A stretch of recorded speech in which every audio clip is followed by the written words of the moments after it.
Bismillah, alhamdulillah, wassalatu wassalamu ala rasulillah. I think right now, judging on the time we have, I wanted to forward on to talk about types of magic. And in types of magic, you can go into a lot of detail and you can say insanity and breaking up between husband and wife and love and many different types of detail. But what I actually want you to look at it from is the perspective of the magician in their books. How do magicians define magic in their books? Magic in the books of the magicians is divided into two major groups with some subgroups off on the side. The two major groups that magic is defined as by the magicians themselves in their books is sarfun wa atf. Sarfun is to turn someone away from something, to repel someone from something, to break up husband and wife, to cause someone to hate, to cause someone to break apart, to cause a family to break apart, to cause a child to hate their mother, to cause someone to turn away or to separate away from someone else. So separation, dividing, pushing people away, turning people away. But not just people, turning the jinn away from people as well. This is also a type of sarf. In other words, they will make a ta'weed that will turn the certain jinn away from others. You're being afflicted by the jinn and you go to a magician and you say to the magician, there's a jinn who's bothering me. He will make you an amulet that will push the jinn away by using other jinn. What's the problem with this? Because he's going to do so by committing kufr and by asking you to support him in committing kufr and by asking you to be involved in committing kufr. Go and bring me this, go and bring me this to be sacrificed, hold the knife, hold the bird, sacrifice it to other than Allah Azza wa Jal. So you would lose your dunya and your akhirah if you had agreed to do so. But my point in this is that this separation or the magic of turning away that the magicians talk about, we are not just talking about separating between husband and wife, between children and their parents, but between also separating and pushing, repelling things, pushing things away from them, pushing the jinn away, pushing people away, pushing things away, separating. Atf is the opposite. Atf is all about bringing things together.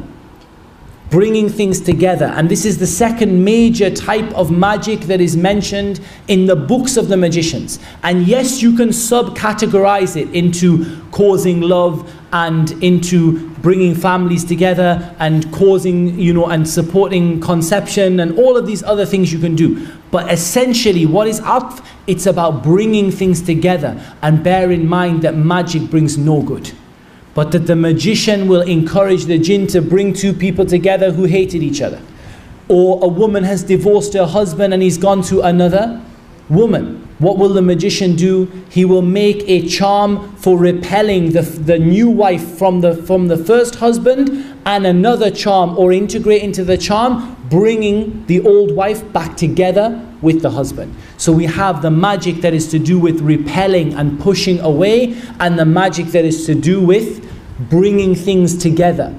Bringing things together that were once apart, healing rifts that were once built, and they bring no good. They bring nothing but evil.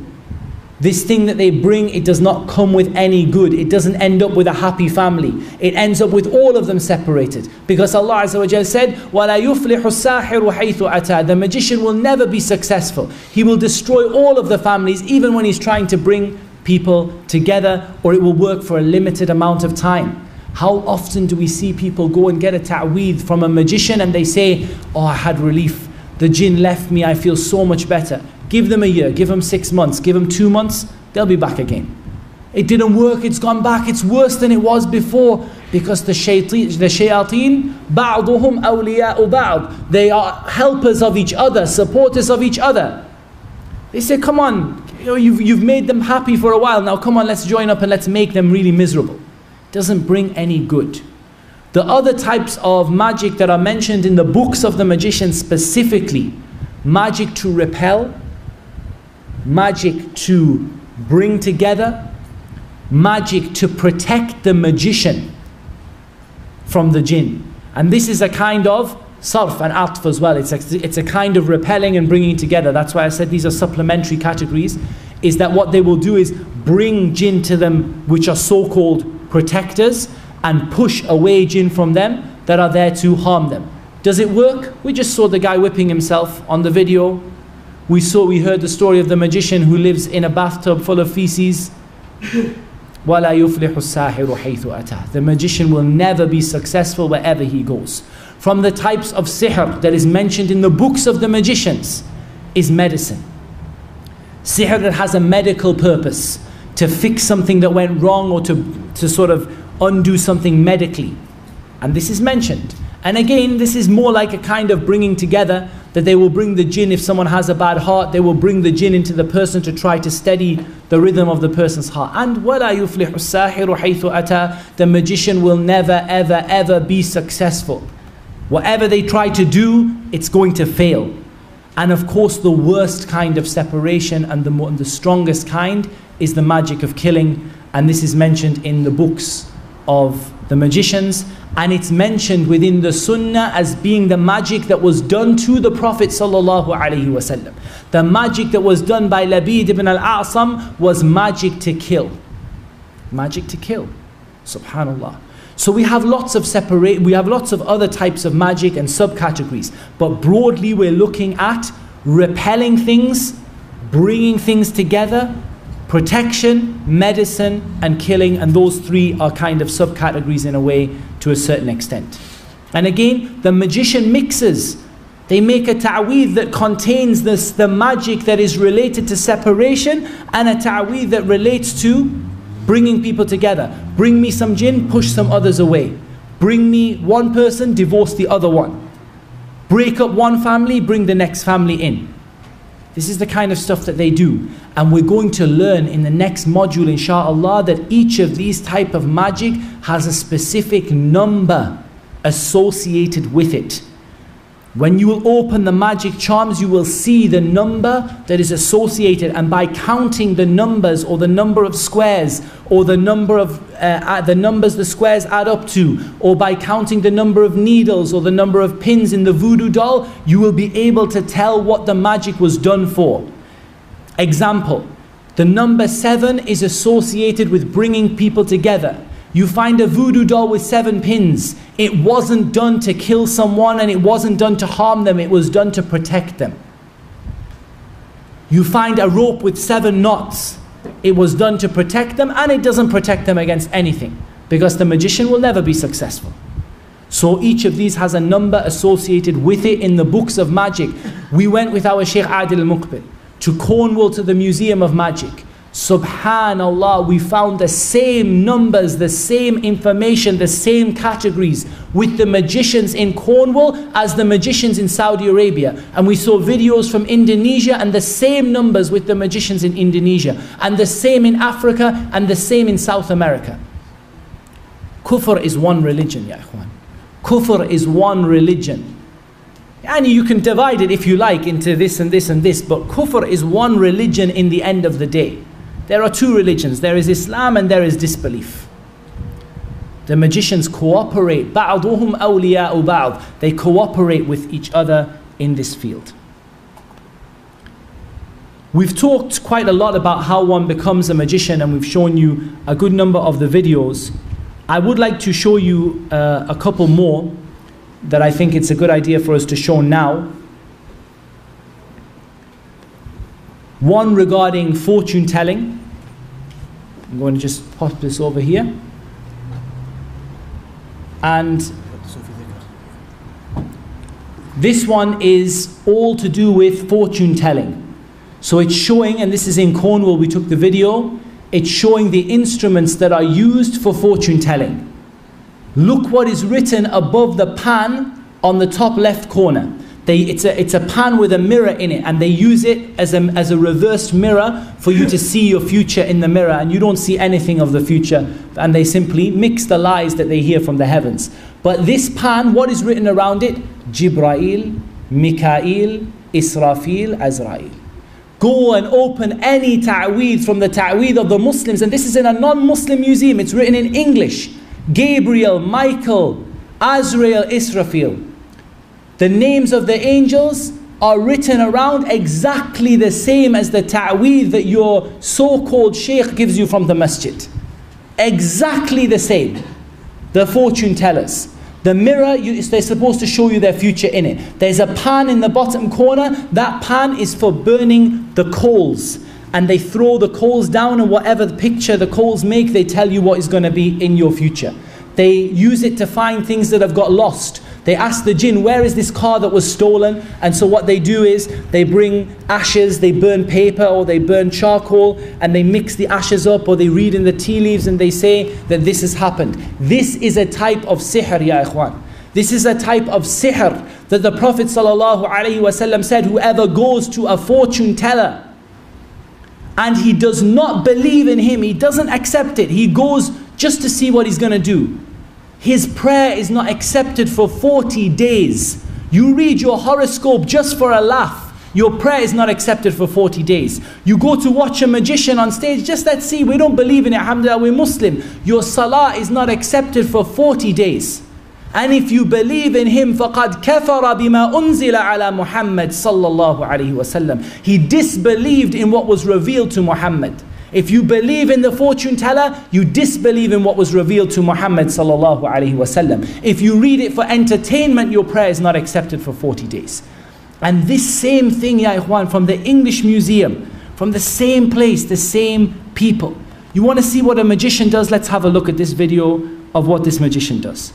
Let's have a look at, first of all, this thing that you can see here. I'm going to pause it. I'm just going to pass it across.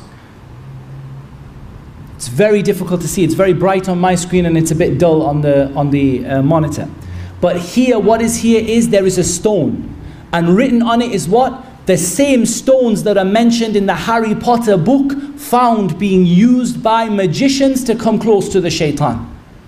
The same stones that are used in the books of Harry Potter that they mention, the stone of life and the same stone description used by the magicians to come near to the shaitan. So you want your children to become magicians? You let them watch Harry Potter. They'll learn a great deal about how to disbelieve in Allah subhanahu wa ta'ala. But that's not what I wanted to show you more than anything from this video. What I wanted to show you is, and I hope we can see it, and subhanAllah, it's actually, Allahumma musta'an, it's not befitting to show in a masjid. And subhanAllah, we only complain to Allah Azza wa Jal. I will try to take away some of the worst of it.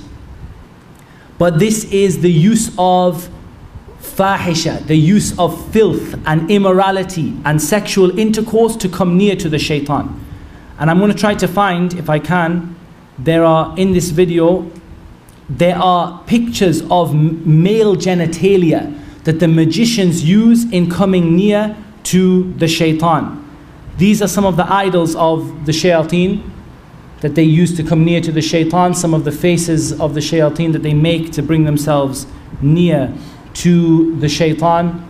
And likewise, on this same display, there are these, here we go, these images of male genitalia that they use to insert into somebody as a part of the magic.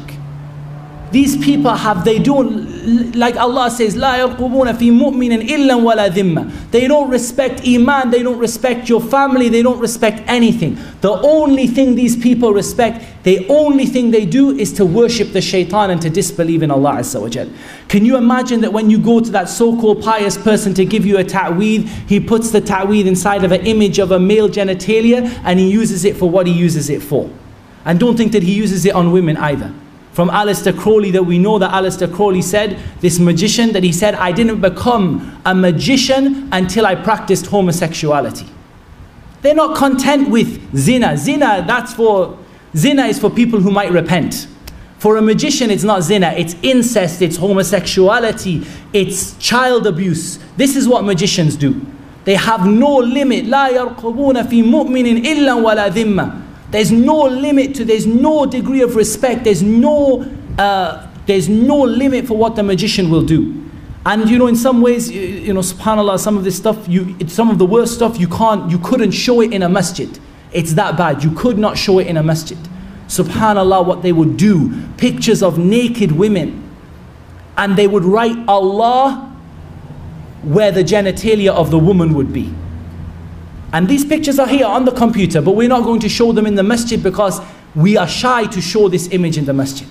A picture of a naked woman, and where her genitalia would be is written the name Allah. From a magician who may not have even been a Muslim. As in, may not have even attributed himself to Islam or known Islam. But all of the magicians, when they hear about Islam, they know how to practice their magic in disgracing the Quran and so on and so forth. Let's just have a quick look at a magician in a cave who is practicing his magic and what he does. Again, this magician was caught and he was asked to show the magic that he did. You can see him here with triangles and candles. Candles are another means that the magicians use. He has the candles here. He has circles. He's going to sit himself inside the circle and he's going to burn the candles in order to come close to the shaitan. And he's going to mention the names. And you know what they say they did? They said, we were told to go and sit in the cave. Like this. And we wanted to come close to Allah.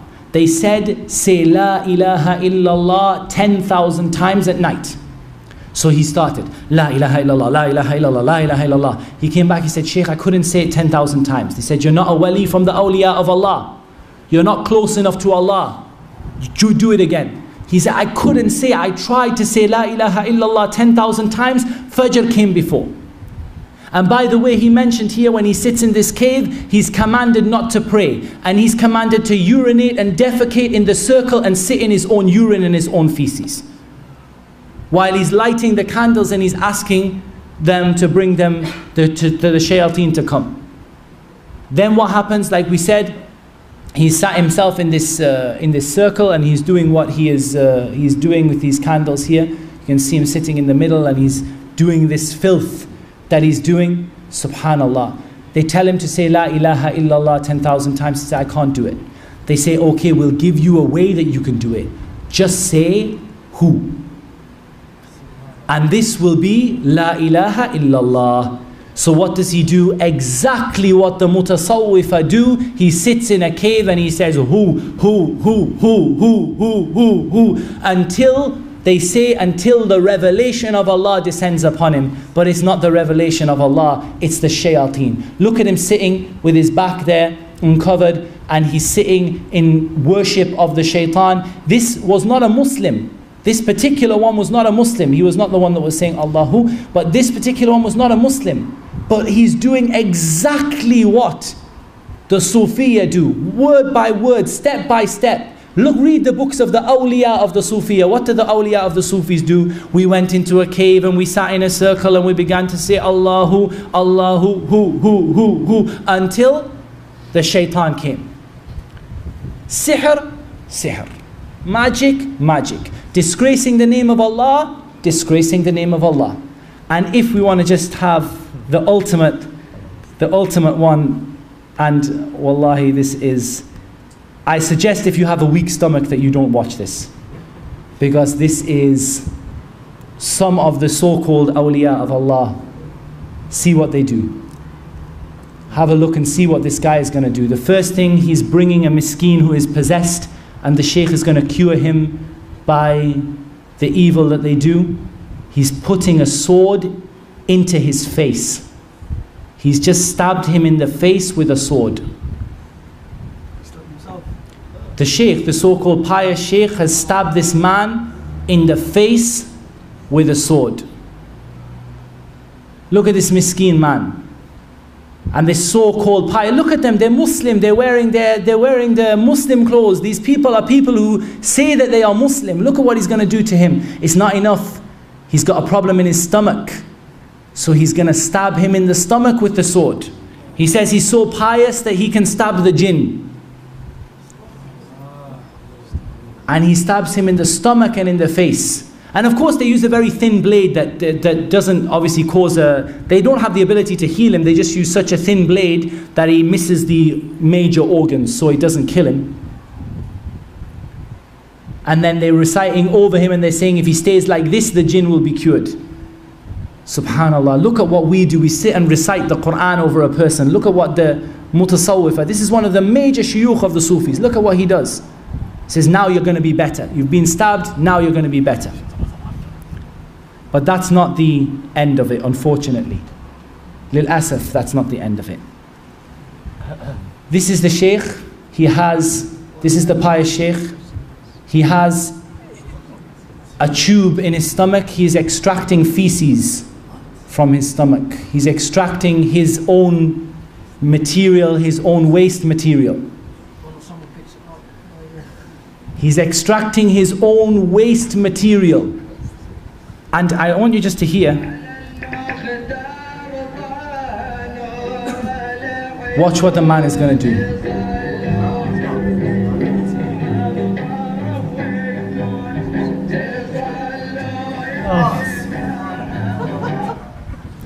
Wallahi ya ikhwan, this is the reality of the magician. Yeah, he ate it.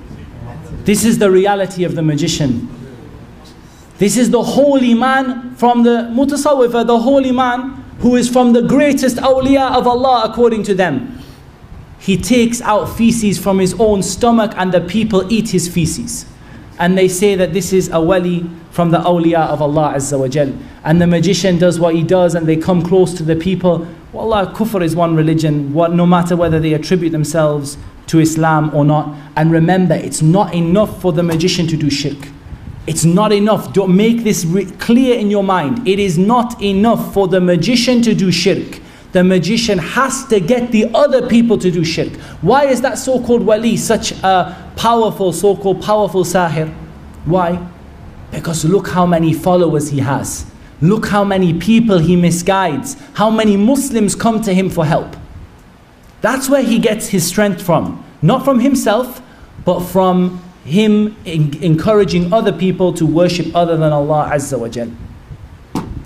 This is about, in reality, this is not the worst of the videos that we have. But we had to set a limit to what we're willing to show here. But there are worse and worse and worse, and some of you will have seen it. Waliyadu billah. And it's absolutely unbelievable.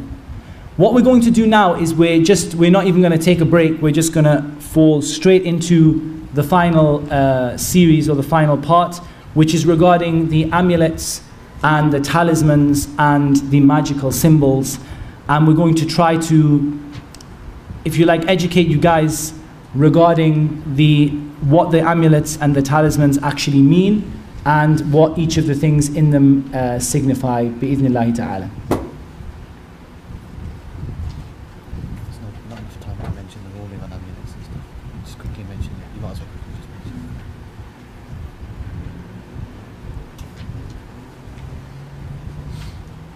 We're going to start, inshaAllah, at the start, and we're going to try and take as much benefit from the various different slides as we are able to do.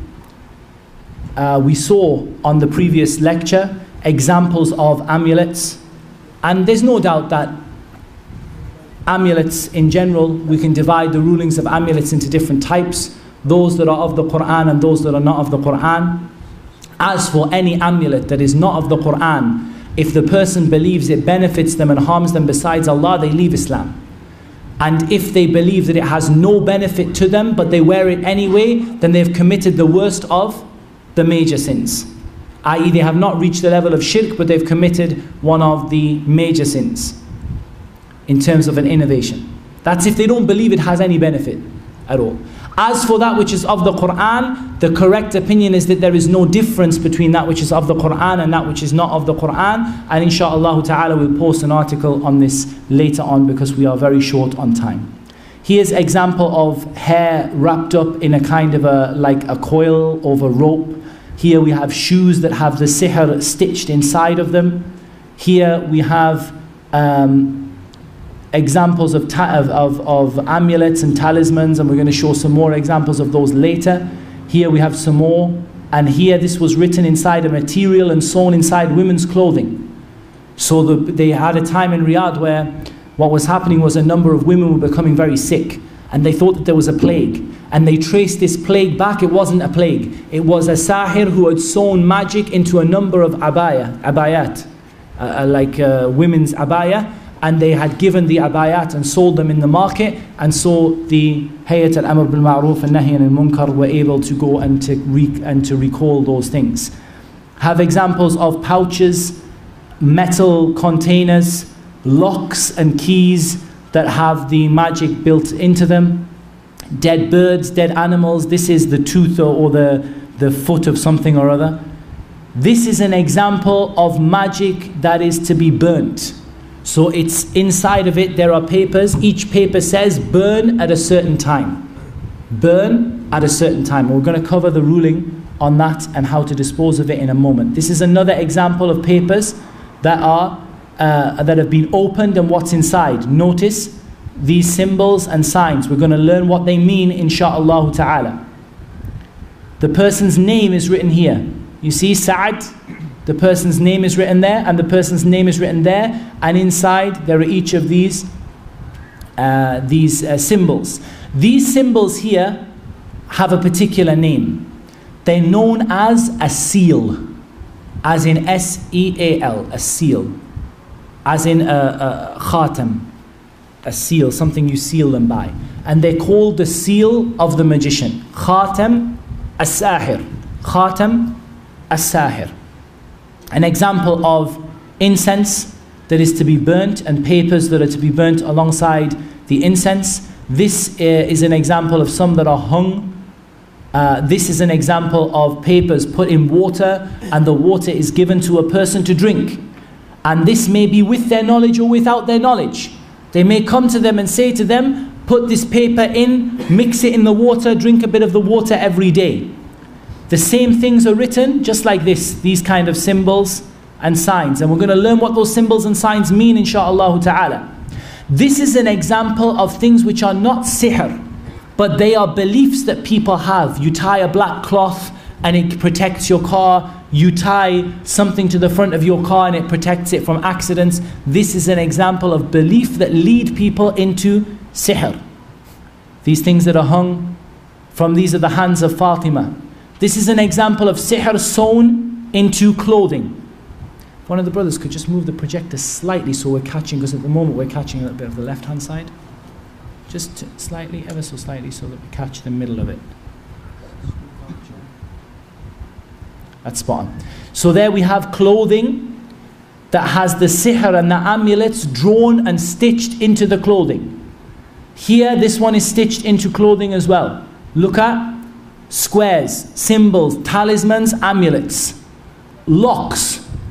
People say, I mean, when you talk about magic developing, magic doesn't really develop in the sense that the same magic is done that has always been done and that was taught and that the people learned. But of course they find new ways to implement it. So instead of tying knots, they may use padlocks. And they will tie the knot around the padlock. So they will tie the padlock, and around the padlock they will tie the requisite number of knots. Eggs. These are eggs that have writing on. These eggs are either to be smashed or they're to be put in a certain place. Every number, the number of eggs and the numbers written on the eggs has a meaning, and we're going to learn it insha'Allah ta'ala. Rings. The inside of that brass ring has got some of the names of the shayateen written inside of it. And we're going to talk about how to destroy that, because you can't burn it, it won't go away. Here we have some incense. This is mixed of various different kinds of incense. Some of it we use in the masjid, and there's nothing wrong with that. But when the incense, there's nothing wrong with the incense that is used when the intention is to perfume. But incense to bring the shaitan, to draw away the shaitan, this is from the types of incense that is used in magic. Birds. Notice here, the bird has the talisman tied to its foot, and it's left to fly in the air, and the person will suffer wherever the bird lands, and however the bird flies, the person will begin to suffer from it.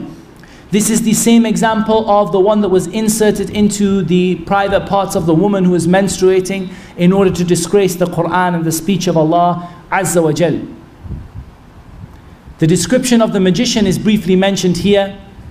The magician, sitting in places of filth and unclean places, disgracing the Quran, doing immorality, having an evil smell, and so on and so forth. He is appearing to be a pious person. he's eating or devouring the wealth of the people in falsehood, and he's claiming for himself rububiyyah, one of the signs of the magician. And again, you may find these in all magicians, you may find in some magicians. You may not find every description in every magician.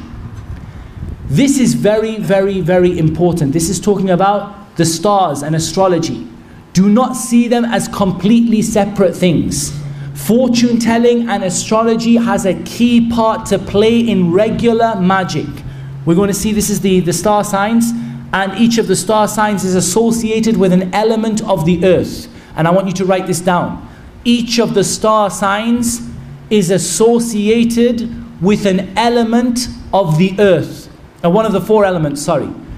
Four elements are earth, fire, air, water. Each star sign is associated with one of those four elements. This is not true. This is all complete rubbish. But this is what the magicians use. Just because you're born in a time when you're supposed to be fiery doesn't mean you're fiery. Alhamdulillah, we don't take these omens. We say, oh Allah, there is no omen except from you, and there is no good except from you, and there is no God worthy of worship except for you. But this is what the magicians do. This is the knowledge they have. They divide people into one of the four elements: earth, fire, air, and water.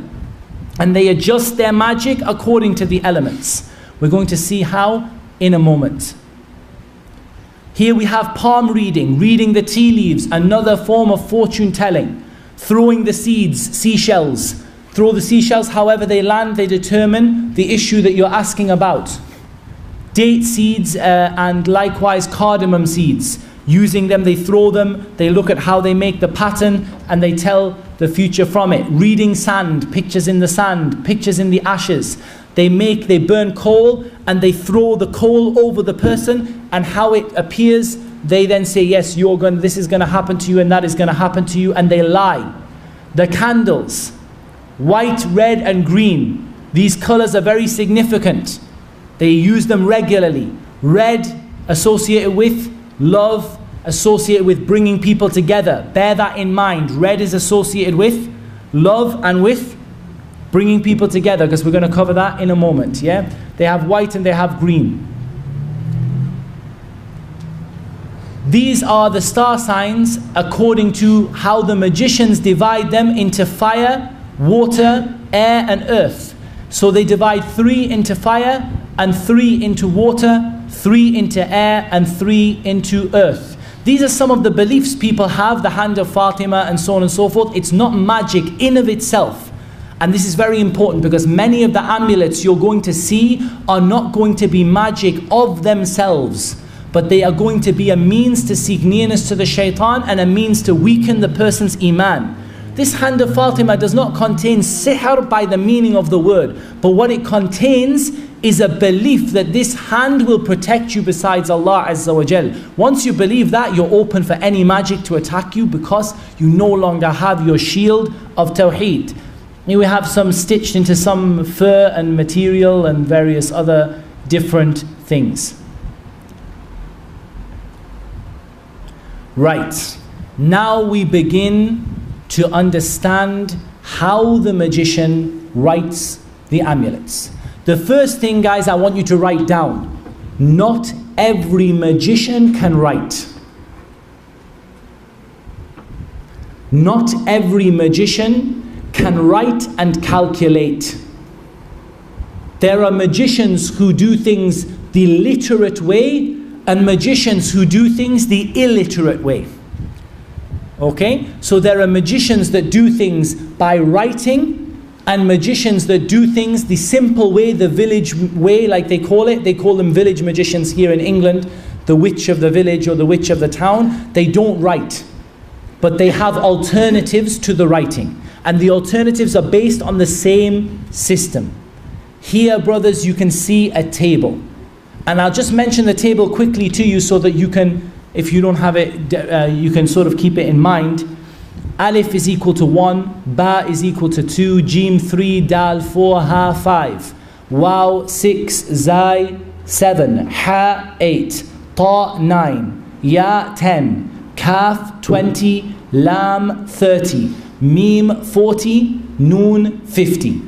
Sin 60, Ain 70, Fa 80, Sad 90, Qaf 100, Ra 200, Sheen 300, Ta 400, Tha 500, Kha 600, Dhal 700, Dad 800, Dha 900, Ghain 1000. We'll inshallah show you a copy of this later on. Don't worry about it, inshallah. What do the magicians do with this? Why am I telling you this for the first time? I'm not telling you so that you get all amazed about what the magicians do, or so that you say, oh, at least now I have a backup career if my existing career fails. No. I'm telling you so that you can understand what these things mean. These ta'aweedh, these circles with these numbers in, what they mean. This is what they mean. What is your proof, O Muhammad? Are you reading books of the magicians again? No, no, no, no, no. My proof is from Ibn Abbas radiyallahu anhuma, that Ibn Abbas said, there are a people who write abajad, alif ba jim dal, abjad hawaz, hutti kallim. There are a people who write abajad. Look at the knowledge of Ibn Abbas. Look at how he understands. A people who write abajad. They write abjad hawaz, hutti kallim. And then so on and so forth. So the first row, abjad hawaz, hutti kallimn. People who write abajad. What do they do with abajad? They look up in the stars. What did he say? ينظرون في النجوم ما أرى من فعل ذلك له عند الله من خلاق. I do not believe that this person has any reward in the sight of Allah Azza wa Jal for anything that they do. Subhanallah. What is this action Ibn Abbas is describing? Abjad, and then looking at the stars. This is the essence of what the magicians do to perform their magic. Ibn Abbas understood the essence of what the magicians do to perform their magic. What do? The first thing they do is they take your name, and what do they take along with it? Your mother's name. Your name and your mother's name. Your name and your mother's name. And between the two they write bin, ba, noon, not ibn, bin, ba, noon. Girl, boy, they don't care. Magicians don't recognize male and female in this regard. Everyone, male or female, they write bin, ba, noon. So they write your name, bin, and then your mother's name, whether you're male or female. What do? For each letter, they calculate its value. For each letter, they calculate its value. So bin, for example, I think is 52. And they add that on, they add them all together and they come up with a number. So let's just look as an example of someone who doesn't exist. Muhammad ibn Aisha. Muhammad ibn Aisha. Someone get their phone out, get their calculators out. Muhammad ibn Aisha. Muhammad, they take the meme. Where's the meme on there? 40. Put 40 down. Then they take the ha, 8. It's 48. Then they take the meme, that's 40, so we have 88. Then they take the dal, and that's 4, which gives us 92. Then they add 52 for bin. Okay? So now we have 144. Then they take Aisha, Ain, 70. Alif and Hamza, they do exactly the same. So 1 for the A, 1. Okay, so 71. And then they take the Hamza again, another 1. A-I, Hamza again, another 1. And then they take the Sheen, which is 300. And then they take the Ha, Ta marbuta, which is the Ha, which is 5. Anyone add those up? 521. Add that to 144. Do we say 144? What do you get? 665. So the number that is produced by the magician for Muhammad ibn Aisha, 665. What does the magician do? He continues to divide it by 12 until he gets a number between 1 and 12. He continues to divide it by 12 until he gets a number that produces a number between 1 and 12. So the first time he divides it, what does he get? You divide 665 by 12, what do you get? 55. Then he divides it again by 12. 4.6. 6 and above, not 5 and above, 6 and above, they round up. 5 and below, they round down. 6 and above, they round it up. So what do they get? 5. So here we have this miskeen person who the person is going to do sihr on them. He has the number 5. And then they go back to the chart of the elements. And they begin to count. 1, 2, 3, 4, 5. And they come up, they start, it's not clear on the picture, we'll show you in a moment where they start. And they come to 5. 5, they come up with it and they say, for example, I'll give you an example. They say, it's difficult to see on there. They say that 5 is, maybe that says earth, I can't see, it's very, very difficult to see. In any case, they say earth. What are they going to do when they come up with earth? Who knows? What are they going to do when they come up with earth? What are they going to do with the ta'weez? Bury it in the ground, bury it in the grave, bury it in the soil. This was found buried partially in the soil. Why is it buried in the soil? Because the calculation of the person it worked out as was turabi, someone who was a soil person, an earth person, or in the sand or in the grave. If they're a person of fire, what are they going to do with it? Put bukhur, put incense and burn it. If they're a person of water, what are they going to do with it? Put it in water, in the sewer, in the toilet, in the water, in the sea, in the river. If they, and so on and so forth. If they're a person of air, what did we see in the previous videos? The bird, or hang it on a tree so that it blows in the wind. This is the action of the magicians. And I'm just giving you a brief overview. There's more to learn than that, but that gives you a brief overview. This set of numbers is very important for deciphering the ta'weed. You can open the ta'weed, and the numbers refer to names and they refer to names and they refer to letters. So we can take these corners that have the numbers in and we can say the first number that we have is the number 1. So this is, a number 1 is an alif or a hamza. And then after that, these are somewhat difficult to read because we were arguing over what the numbers were. We have what I think is an 8. So we have a ha, or it may be a 6, which is a wow. And then they have at the front what looks like a 7, which is a zai.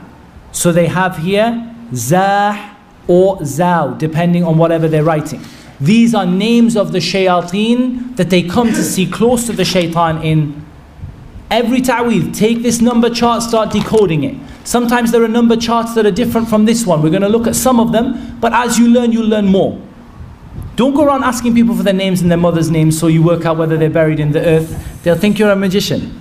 But just in general, it gives you, it just gives you an idea. Sometimes the magician gets it wrong. It's said in a weak narration, and Allah Azza wa Jal knows best, in a weak narration, that the Labid ibn al-A'sam calculated Muhammad sallallahu alaihi wasallam's name wrong. He calculated as Muhammad ibn Halima and not Muhammad ibn Amina. It's said in a weak narration. Weak narration, it's not authentic. If that's true, they said that's why the sihr didn't work. And Allah Azza wa Jal knows best, and it didn't work because Allah Azza wa Jal didn't will it to work. But it is genuinely true that there are times when the magician gets it completely wrong. But in general, this is how they do their work. These are what the numbers mean in general. We went to Cornwall, we found the same numbers in the English Museum with the English equivalents. A was 1, B was 2, J or C was 3, D was 4, H was 5, W was 6, so on and so on. The same numbers, the same codes written. One of them we found the same names of the shayateen that are written in this ta'weed here. We found the same names written on top of male genitalia with blood dropping out of it in a Dutch magician's house. Never seen, heard of Islam. And he writes the names of the shayateen, the same names, and he writes them in this to cause the person not to be fertile, to cause the person to become infertile. So he wrote it a male genitalia, and inside he wrote the same 9 boxes, and in each one he wrote a code, the same thing here, one of the names of, or 3 of the names of the shayateen, in order to bring them near to the shaitan. Let's look for a second at the next list. This one is the same letters, but this time we have symbols. Can you see there are kind of funny symbols? So along with alif, alif kind of looks like a straight line. But if you look at dal, dal looks like the Arabic word ala. Ala. There's something that looks like a mushroom or an umbrella, which is representing ha. Why am I showing this to you guys? So that you recognize that on the ta'weez, they may not write the symbols in Arabic letters. They may write them in this code. This is called al-qalam al-rawhani. Why is it called rawhani? They believe that every ayah, from the mubtadi'ah, we said, who is carrying the knowledge in Islam? The people of bid'ah. What do they say? They say that every ayah has a spirit, a guardian spirit. A rawhani. Every ayah has a guardian spirit. And when you disgrace the ayah or you call upon the ayah, they say call upon the ayah, but in reality they disgrace it. What do? They believe the guardian spirit of the ayah comes to serve them. Shayateen, jinn. But this is what they believe.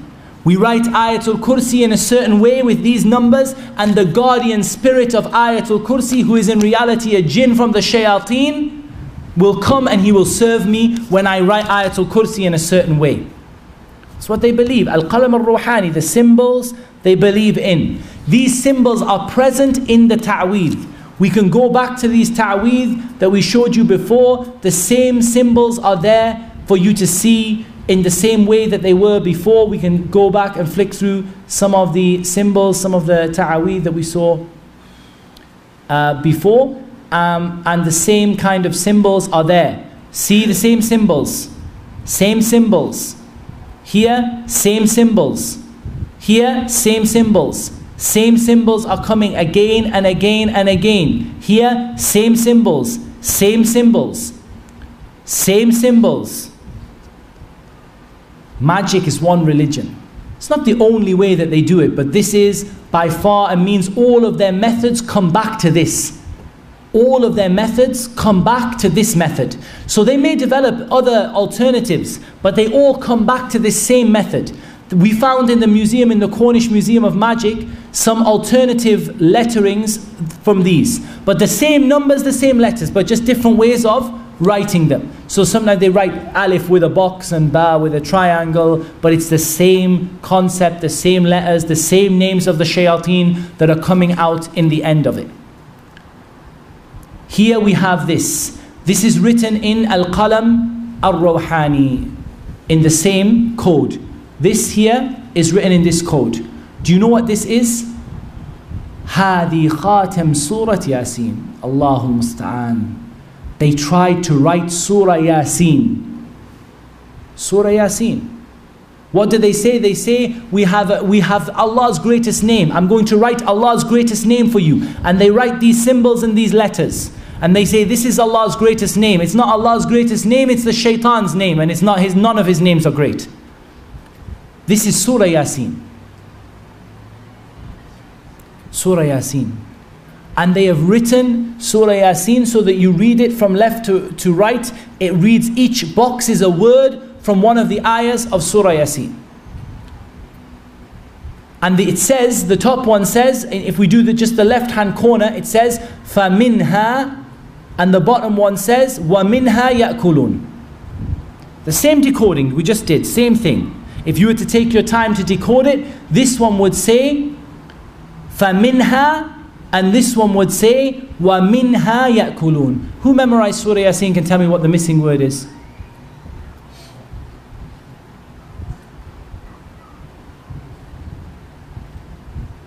ركوبهم, huh? ركوبهم. وَمِنْهَا يَأْكُلُونَ. This word that is supposed to be here, in this box, is supposed to be the missing word between فَمِنْهَا وَمِنْهَا يَأْكُلُونَ. It's supposed to be the missing word here, but it isn't. It is a name from the names of the shaitan. And I can't remember what this one was. It was something really, really weird. وَجَدَدَدْ وَجَدَدَدْ فَمِنْهَا وَجَدَدَدْ وَمِنْهَا يَأْكُلُونَ. Why? Why would a magician write this? What is he doing? What does every magician do? Disgrace the Quran.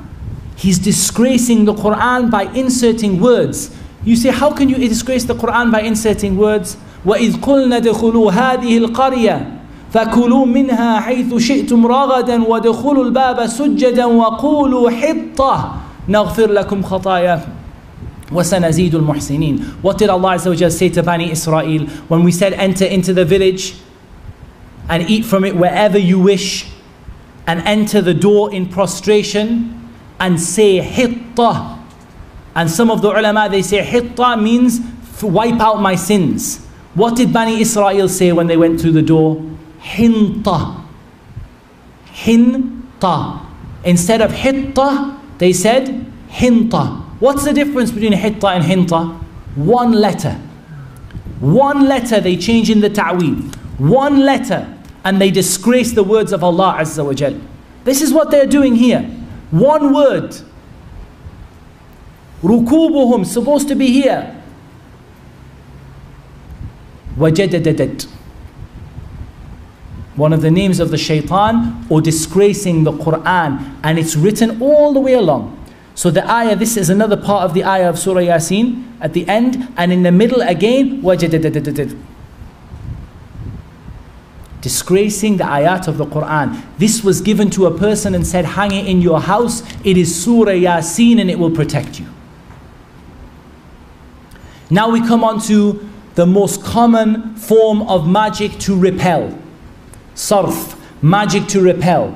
This is called Al-Muthallath Al-Ghazali.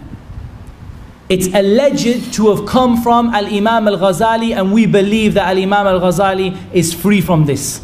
Because whatever you say about Al-Imam Al-Ghazali, and he made a lot of tawbah towards the latter part of his life regarding the ilm al-kalam that he fell into, but Al-Imam Al-Ghazali was free from this. This is absolute kufr, from the worst form of kufr.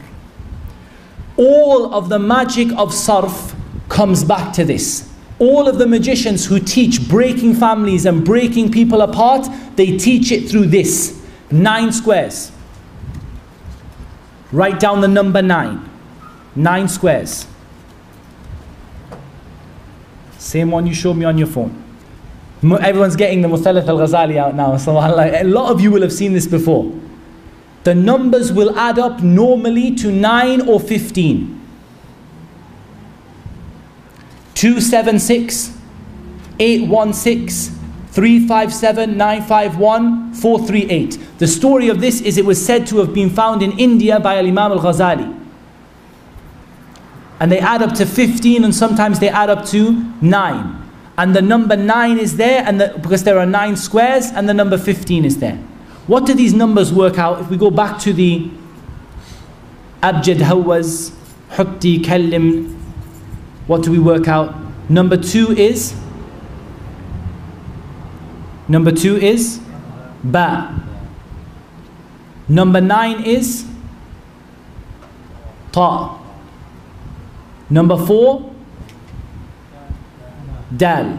So we have the first name from one of the muluk of the jinn, one of the kings of the jinn, and his name is Batad. What does the magician do who wants to do this, who can't write? He wants to call upon Batad, this shaitan. He wants him to do work for him. He wants him to send his soldiers. So he tries to write Batad, but he can't write. What does he do? He takes the knot and he says Batad, Batad, Batad. So he does the same thing, the same magic, but he does it by saying the name over the knot and blowing upon the knot. Number 7, Zai, Number 5, ha. Number 3, jim. Zahaj. Another name from the names of the shayateen. So the person who wants to break up between husband and wife, he takes his knots, he makes his knots like this. He takes his knots and he makes his knots. Let me see if I can borrow this for a moment. He takes his knots and he ties his knots and he ties it tight and he says batad, zahaj, wa. And then he ties another knot. How many knots is he going to tie? 9 or 15. 9 or 15 knots. Over each knot he's going to mention the names of those shayateen as an alternative to writing down the things that he's going to write down. This was given to me today and I had no idea about it. I heard about it last night and I didn't ask them to bring it. The brothers brought it for me. 6 of Al-Muthallath Al-Ghazali, found in dirt. Why are they found in dirt? Because the person, they calculated his name to be a person who was turabi. He was associated with dirt. And here we have the numbers, all of them or most of them adding up to 15. The same thing, the same names of the same shayateen. Look through your phones and a lot of you have got experience of magic before. You'll find the same stuff. We're going to go through some amulets in a moment. Now we come on to the number 7. And the number 7, do you remember what we said about Babylon? Who remembers about what we said about Babylon, the ancient magic of Babylon? The 7 stars of Babylon. These are the 7 stars of Babylon. And again, each of the 7 stars of Babylon has a symbol, and each of the symbols corresponds to a letter from the Arabic language.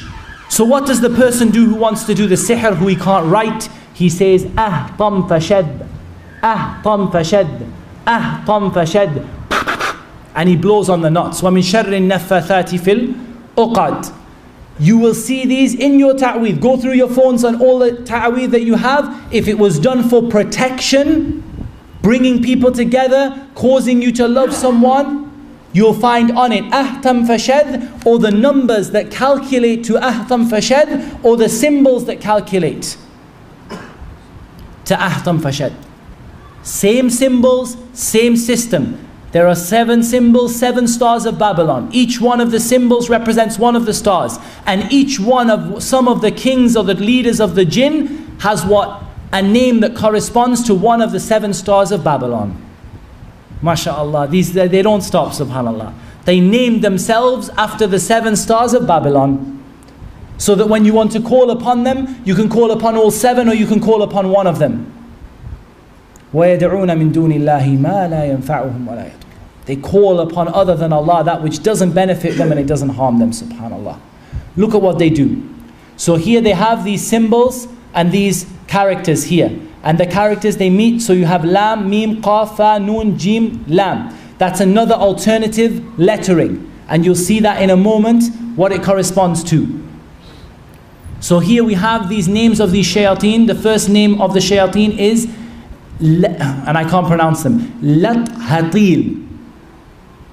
That's the first one. The second star of Babylon, the shaitan who has taken his name after it, is Hat Hatil, Hat Yatil, Hat Batil, Ha Hat Tatil, Hat Latil, Ha Tatil. And all of the numbers and the letters calculate to the same table of letters, the same symbols, and it's the same names of the shayateen. So you open up a ta'weed and you see Lahtatil, Qahtatil, Mahtatil, Tahtatil. It was done to preserve somebody, to make someone love somebody through the 7 stars of Babylon. It's not complicated, ya ikhwan. These people are stupid. It's not complicated, but they have their system. And wallah, I said to you, ikhwan, we took Shaykh Adil al-Muqbil hafidhahullah to Cornwall. And the same thing in the English magic in Cornwall, the same thing. The same names, the same stars, the same symbols. We said, where is this from? He said, it's from a village in Devon. Not from the Arabian Peninsula. Latatatil or whatever his name is. He has a presence in a village in Devon from a people who grew up in Christianity, and some of them were pagans. Subhanallah. Kufr is one religion. So here is the table of these shayateen and the letters they write. So when you find these broken up letters are not just random. They're intended to spell one of the names of the shaitan, or they're intended to give you numbers, and the numbers calculate to a number related to sihr. And they're written inside of a seal, a khatam. Might be a triangle, might be a circle, might be a square. We're going to develop this and look at it in a moment. This is an example of putting it in a well, putting it in the sea, and they did this in Jeddah, subhanallah. They dredge the sea in Jeddah after every Hajj. They dredge the sea in Jeddah after every Hajj. They send divers out and they bring back sihr. I don't know if I can even play it. They bring back, not from here, but I might play it for you in a moment. They bring back sihr, piles and piles and piles of sihr. People came to Hajj and they put sihr in the sea in Jeddah. Why? Because they want to get closer to disgracing the word of Allah Azza wa Jal. I want to do it in Makkah. I want the people of Makkah to feel, I want the shayateen to appreciate how much I hate the religion of Allah Azza wa Jal. In the air, on the foot of a bird, tied to a pole, tied to a tree. Of course, I asked the Shaykh regarding the ignorant magician, the one who can't write. Does he do earth and air and water? Perhaps the shaitan tells him where to put it, and perhaps he doesn't do it at all. Some of them will just put everything in the ground because they're not learned. The ones who are more learned, they will try to make their sihr more effective by putting it in the place where it affects the person. And all of it is batil, all of it is lies. We're not earth and fire and water. Allah Azza wa Jal created us from what He created us from, and it is known, and Allah subhanahu wa ta'ala is the one who knows how the people are affected and afflicted. But the magicians, this is the belief that they hold. Now we have some numbers, ya ikhwan. The number of knots, or the number of pins, or the number of eggs, or the number of stars, or the number of whatever else they have, or the number of squares, or the numbers that add up, or the letters that add up to numbers in the squares. What is each one for? How is each one done? We said that 7 was related to the 7 stars of Babylon, was done to protect. 9 was done to harm, to drive people away, to break up between husband and wife. 11 was done to kill. 11 was done to kill. 3 was done for medicine, medicinal purposes, and usually for the sahir himself. He has a bad back, so he ties 3 knots, 3 numbers, 3 letters, which works out to the name of one shaitan made up of 3 letters and 3 numbers. It's all interlinked. 5 to protect the magician from the shaitan, and it doesn't protect him from anything. And 15 we said is the same as what number? 9. 15 is the same as 9. So if you find the ta'weez, let's count. Here we have squares made up of 9.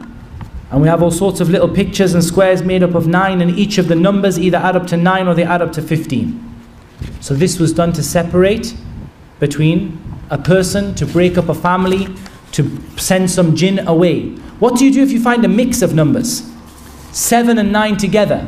We said they can, the 7 is for a reason and the 9 is for a reason. The 7 is to bring the girl he loves to him, and the 9 is to make his wife leave him. And like this the magicians do.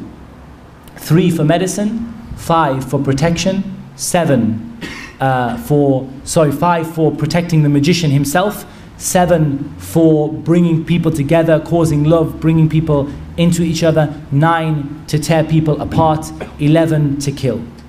And the 11 that was to kill, if you can see this picture, I'll try to zoom it for you if I can. It's a picture of a comb, and it's tied 11 times with 11 knots, and the hair from the comb, the mishata, is tied 11 times. This is the example of the mishtwa mishata that was done to the Prophet sallallahu alaihi wasallam, and Allah Azza wa Jal knows best. 11 knots with his hair from his beard and his head sallallahu alaihi wasallam, from his comb tied. The comb is separated into 11 separated groups, and each one is tied with 11 knots, and the hair is tied around. And Allah Azza wa Jal knows best. The number of knots, we don't have a firm proof for it, but we know that misht wa mishata, and from the experience when we found misht wa mishata before, we found that these combs are tied 11 times with 11 knots, and it's to kill a person, and they can't harm anyone except with the permission of Allah subhanahu wa ta'ala. Now we come to how do you destroy each of the ta'awith. And I know this is probably going to perhaps for certain brothers cause a degree of controversy, so all I'm going to do is I'm going to say what I'm telling you now is what Shaykh Adil bin Tahir al-Muqbil told me. And the Shaykh has spent his entire life opening magic. And his entire, subhanAllah, that's his job. Day in, day out, his job is to find magicians and open magic. So what I'm going to tell you is what the Shaykh told us. That's it. Okay? Can I ask a very quick question about this topic before we move on? So this is almost like a code of conduct, is it? Where they're kind of signing this kind of contract and they're making this amulet or this ta'weez. But I mean, why do they care? Why do they have to abide by this? Why can the magic be broken by destroying a bit of paper? So why do they have to abide by this? Yeah, I mean, like if the shayateen are intent on destroying someone, why do they even bother? Why do they have to do that? Why do they even bother? If the shaitan is intended, it's a very good question. And the answer to this is that sihr is a knowledge. If it was a simple case of asking the shaitan to go and kill that person, that would be how it was done. But instead, sihr is a knowledge, it's a science. And this is what they know. This is the science that they teach the people. And you can download, unfortunately, books of magic from the internet. Same stuff, same numbers. This is what they do. And Allah Azza wa Jalla has decreed that this is how they were taught. This is how the magicians were taught. This is the knowledge that they found, whether they found it under the throne of Sulaiman, as some of the Mufassirin say, or they found it from some of the angels whom Allah sent as a test and a trial. But this is how they found it. And in reality, all of it is falsehood. In reality, none of it has any real significance in terms of us as Muslims. It doesn't have any real significance. But this is what the magicians do, and this is how they work. And this will help you to interpret what the ta'weed is for. First of all, this ta'weed here, what is it for? 7 stars. It's for? To bring people together for love. It's there to burn. Why is this stuff there to burn? The person is supposedly fiery, according to the magician, yeah? When you find this, what should you never, ever, ever do? Burn it. MashaAllah, tabarakallah. Why? Because this is the sihr that is designed to be activated by burning. Any sihr you find, we're going to talk about in a moment. If you don't know, tawakkul ala Allah, bismillah. Do what you have to do. But when it's clear that it's to be burnt, you don't burn it. What do you think you do instead? Recite some of the ayat over some water. Put the sihr from the burning and whatever into the water. If you can dry the paper out afterwards, you may be able to burn it afterwards. But the main thing is the bukhur, the incense and the powder needs to go in the water. Where are you going to throw the water away? Somewhere where people don't go. Somewhere, throw it, over in the corner of a park where nobody goes, in a rubbish ground. Throw it somewhere where nobody goes. Just in case, just as ihtiyat, in case someone is harmed by the magic that is taken into the water. Throw it away. Don't put it, in the middle of your kiddies' park where all the children play. Just as, a precaution. I'm not saying there's an evidence from the sunnah that it will harm, but I'm just saying to you as a precaution, put it where don't throw it, where someone's going to drink from it, or where it's going to go be mixed into people's drinking water and stuff like that, inshallah. Brother, can I just ask a quick question? I'm going to have to stop the questions in the middle for the simple reason that we might not get through. I'm looking at the time. I will definitely take your question, inshallah ta'ala, after, bi'idhnillah. Keep it in your mind, okay? Okay. This is brass or metal. How do you think we're going to dispose of this? Going to grind it or sand it down so that the letters are no longer visible. And if we want to put it in the water, we can put it in the water. But we need to grind down the letters. So you need to take a Dremel multi-tool or a file or a piece of sandpaper and just get sanding until the letters can no longer be read. Again, this is not my opinion. It's not Muhammad Tim, Shaykh Adil bin Tahir al-Muqbil, who is our Shaykh, our expert in removing magic. That's his job. He's the senior guy in Saudi for doing this. So this is what he says: file it down till the papers, till the letters don't show anymore. When you have these pouches, you need to open the pouch. Pliers, scissors, open the pouch. Be careful not to drop the stuff that's in it, so you want to destroy it completely, insha'Allah ta'ala.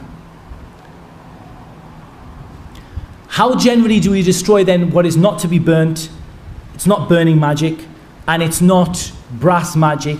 The Shaykh, he said, we burn it while reciting over Surah Al-Fatiha and the last two the last two surahs of the Quran, Al-Falaq and An-Nas. And he uses the evidence for this: would you not have burned it?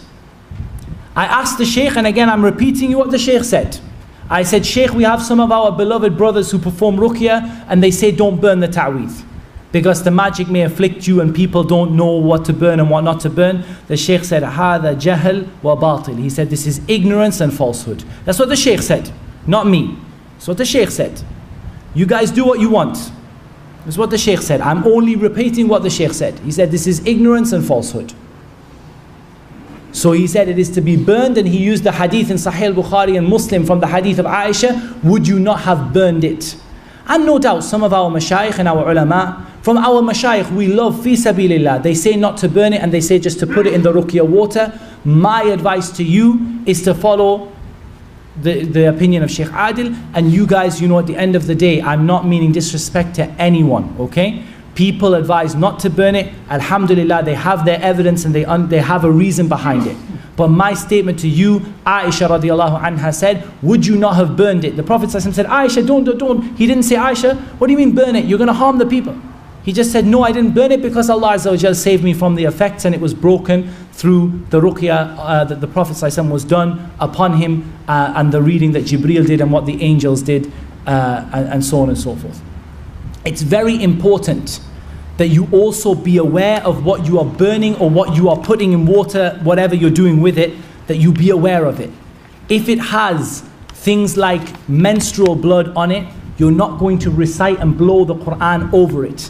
So you're reciting and blowing. Bismillah, قُلْ أَعُوذُ بِرَبِّ الْفَلَقِ مِنْ شَرِّ مَا خَلَقَ وَمِنْ شَرِّ غَاسِقٍ إِذَا وَقَبَ وَمِنْ شَرِّ النَّفَّثَاتِ فِي الْعُقَدِ وَمِنْ شَرِّ حَاسِدٍ إِذَا حَسَدَ. You can blow at the end of the surah or after every ayah. Some of the narrations suggest, and they're all weak, but they suggest the Prophet ﷺ blew after every ayah, and some of them suggest that he blew after each surah. In any case, you blow. As soon as you see menstrual blood, feces, you're not going to read the Quran over it. You're going to put it into the water and clean out the feces. If it's the Quran, rose water, something, you know, nice smelling, to remove the feces from it, and then you're going to dry it out and you're going to burn it. Or for those people who dislike doing so, and we're going to, you know, give them their due respect, then we're going to say to them that this is you know, for them to do. They're going to leave it in the water. But at the end of the day, you need to remove the impurities. You don't take a sanitary towel that has menstrual blood in and say قُلْ أَعُوذُ بِرَبِّ الْفَلَقِ. You don't disgrace the Quran like that, okay? As soon as you see that, you clean it, you separate the papers, you put it in the water. The other thing you need to put in the waters for certain are things where the ink is soluble, okay? When the ink is soluble, the ink is like disintegrates in water, put it in the water and make the ink wipe away, wash away, throw the water away and burn the paper if you wish to do so. You know, and I, like I said, I have mentioned that, you know, that we have some of our beloved brothers who do Ruqya, who don't burn, and they don't advise to burn. My advice and my strong feeling and my practice and what I've always done and advised the brothers to do is to burn everything on the condition that it is not there to be burnt, as in it contains bukhur or it contains incense, or on the condition that it's not soluble ink. The soluble ink you're going to put in the water first.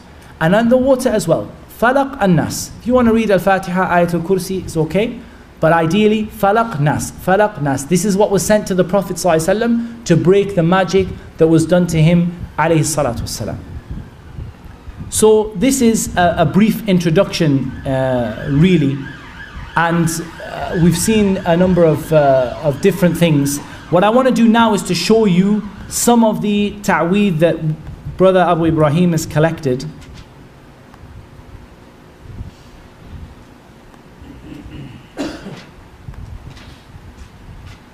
and we try to see what kind of things are written on some of them. Bear in mind, they only have to change one letter. Hitta, hinta. One letter to disgrace the Quran. Some of these ta'aweed are going to be proper, full-on sihr. Some of them are going to be less than that. And we got still to find time for the videos at the end, inshallah. So we're going to have videos of them destroying the magic and so on and so forth. See here the numbers? This is probably a surah of the Quran. This is probably here a surah of the Quran, but we can decipher the numbers. One is alif, ba, and then here we have abjad, abjad, a. So we have abjad, which is the beginning of the magician's letters, and then we have a. And then we have some more stuff written. Maybe some of these words are words from the Quran, and they're doing it to disgrace the words of the Quran. If it's 3 by 3, it's probably been done to break someone apart. If not, it may have been done for other reasons, or simply just to disgrace the Quran and to seek nearness to the shaitan. Because not every ta'weed is the actual contract. Many of these ta'aweed are not the contract. What they are there for is they are there as a taqarrub to the shaitan, as a means of seeking a qurban to the shaitan, a means of sacrificing to the shaitan. Some of these have written on them that the woman, if she's pregnant, she ties it onto her left arm. Subhanallah, look at the belief of the people. Allah musta'an. I'm trying to find some that are clear on the screen. Here we see, can you see it's like a diamond shape? I'm looking at the same screen as you, but I can see there's a diamond shape. Inside of the diamond shape there's a square. These are the seals of the magician. He does squares and shapes. The shapes are known as the seal of the magician. Okay? We have... That one previous had Ya Jibreel, Ya Israfil. This one had on the corner? One down. I'll let you, we share the mic, inshallah. The one further down. This one in the corner, this one had the Quran recited in the middle, written in the middle, and in the corners it had Ya Jibreel, Ya Israfil, Ya Mikael, Ya Israel. So the same 8 names as the magic. And the same names as we found where? In the English Museum of Magic in Cornwall. Subhanallah, the same thing. Do you see the letters there? Arabic letters written around the words, disgracing the ayat of Allah Azza wa Jal. Numbers with meanings the names of the shaitan. And then 7, whatever that is, abjad, hawaz, maybe zai. Here, and you have all of these names. They can be ayat, they can be names of the shayateen. You can decode them yourself, you can calculate them. Maybe the magician used a different system. You can find the system, you can work it out if you need to do so. Why would you need to do so? In general, you just want to get rid of it. But for times you want to do so. Why? To prove to the miskeen who comes to you and says, this is Ismullah al-A'zam. This piece of paper is Allah's greatest name. The brother Abu Ibrahim, he mentioned the story of the Queen of Sheba. The Ifrit who offered to take the throne was beaten by who? Who took it instead? Who brought the throne instead of the Ifrit? A man who was given knowledge of the scripture. What knowledge of the scripture was he given? The Mufassirun say he was given the knowledge of Allah's greatest name, and he made dua by Allah's greatest name, and the throne appeared. So he made dua, and the greatest name of Allah, and Allah Azza wa Jalla knows best, is Allah, or as some of the scholars say, Al-Hayyul Qayyum, or Allahu la ilaha illahu, Al-Hayyul Qayyum, according to the difference of opinion amongst the scholars in this. And it seems the strongest is that the name Allah is Allah's greatest name. But they will tell you, I have a secret, Ismullah al-A'zam, Allah's greatest name. It was passed to my children, my grandfather, and he passed it to me, the awliya of Allah. This writing here, this squiggle is Allah's greatest name. It's not Allah's greatest name. Open a book, Aleister Crowley, names of the demons that I seek help from. The same name that he says is Allah's greatest name is in the book of Aleister Crowley under names of demons that I seek help from. Subhanallah. Because the magicians in this country, they don't fear Allah Azza wa Jal, they don't fear the people, and they don't fear the sword, so they openly tell people of the magic that they do. Look at all of these symbols here in the squares, all of them based on the same thing.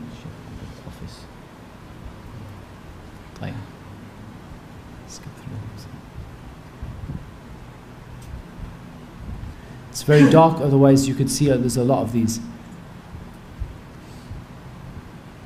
All of these letters, they are not done without meaning. They have numbers. Work the letter backwards to the number. So here, take the letter and calculate the letter backwards to the number. Add the numbers up. They probably add to a number that refers to what the magic is being done for, or they refers to the name of the shayateen, or they are breaking up the ayat of Allah letter by letter. So Qul huwallahu ahad, they write qaf, and then they write lam, ha, waw, hamza, ha, dal. They intend something different. They say, look, Qul huwallahu ahad. What they mean, the qaf is a name of a shaitan that begins with qaf.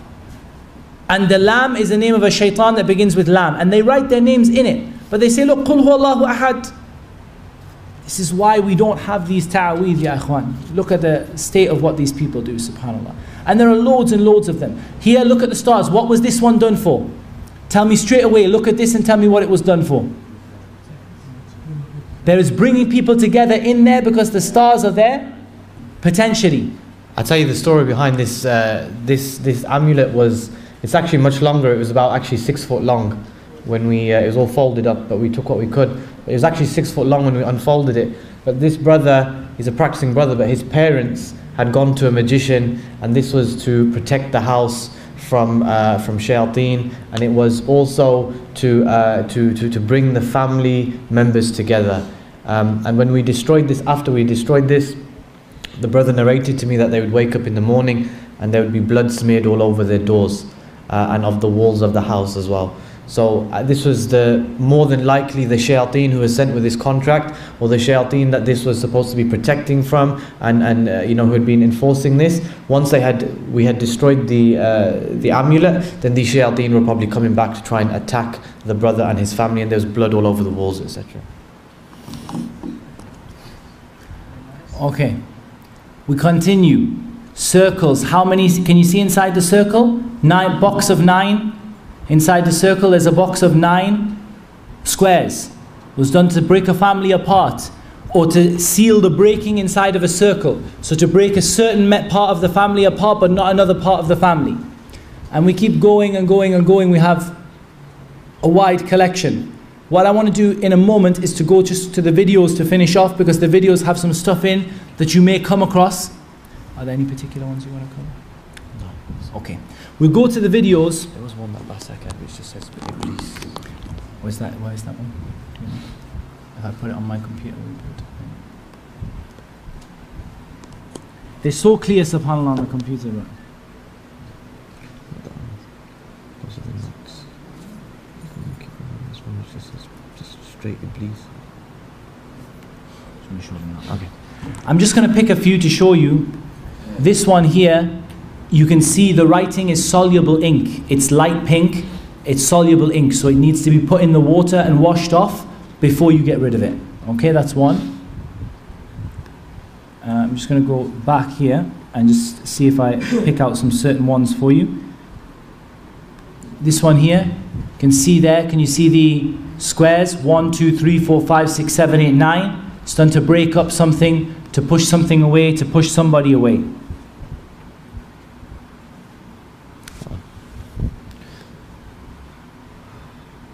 Have a look at this one, ya ikhwan. It's very, very difficult to see, but it's full of these words. What does that say? Iblis.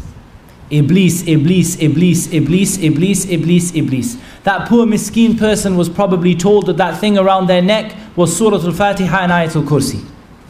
I have Ayatul Kursi around my neck. It's my belief. It's Ayatul Kursi. Iblis, Iblis, Iblis, Iblis, Iblis. Subhanallah. This also looks like a noose.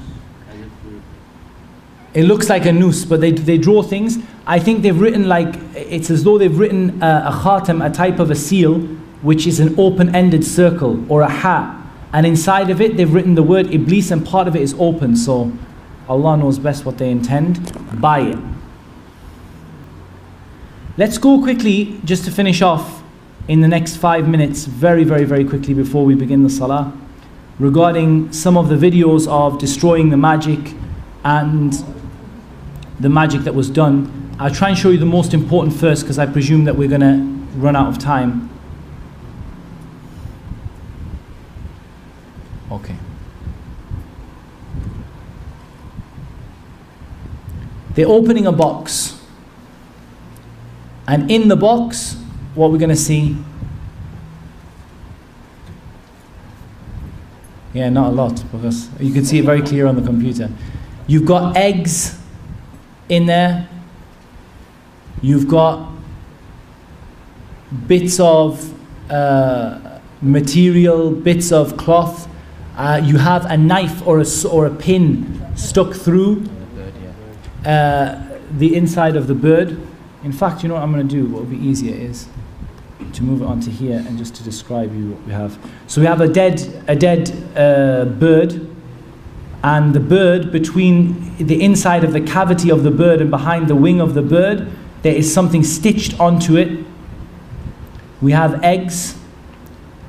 1, 2, 3 plain white eggs. 4, 5, 6, 7. Now what do we have? 7 eggs. 7 eggs go in the box. 2 more eggs. Hold on. We've got 2 or 3. 4. That makes 11. And now we have some knives. 1, 2, 3, 4, 5, 6, 7 knives.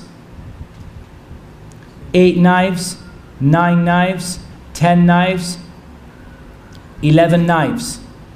11 eggs, 11 knives. Someone's trying to kill somebody. Razor blades, pins, needles, not razor blades. 1, 2 razor blades, 3 razor blades, 4 razor blades, 5 razor blades, 6 razor blades, 7 razor blades, 8, still going, 9, 10. We have a bag full of stuff that looks like lentils or some kind of something like that it's buried in, and they're still picking out razor blades to make up 11, and pins. Now they've got 11 pins. So how all the numbers match up together, okay?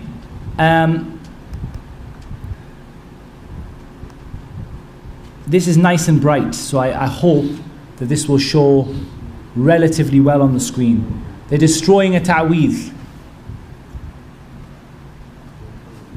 Don't worry about not seeing this too much, guys. We will overwrite it on the videos on YouTube. You'll be able to see it very, very clearly, inshaAllah ta'ala. It's nice and clear on the screen. It's just the projector and the light from outside makes it difficult to see. So they're opening up the ta'weez.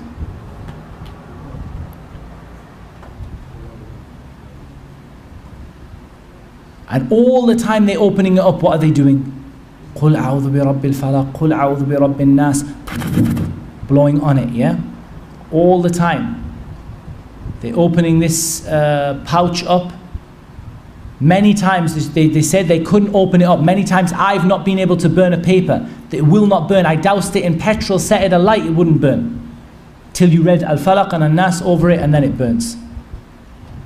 These are little, I think, pieces of paper.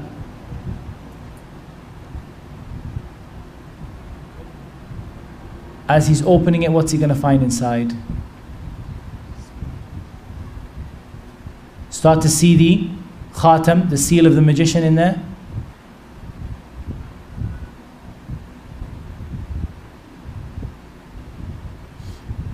Rope. When there are knots, you must cut the knots. You must open and cut the knots, okay? Each knot, take a razor blade. Get yourself in your ta'weez kit, we're going to talk about the kit that the Raqi has tomorrow. Razor blades. Take a razor blade, cut each individual knot open and blow on it. What's inside?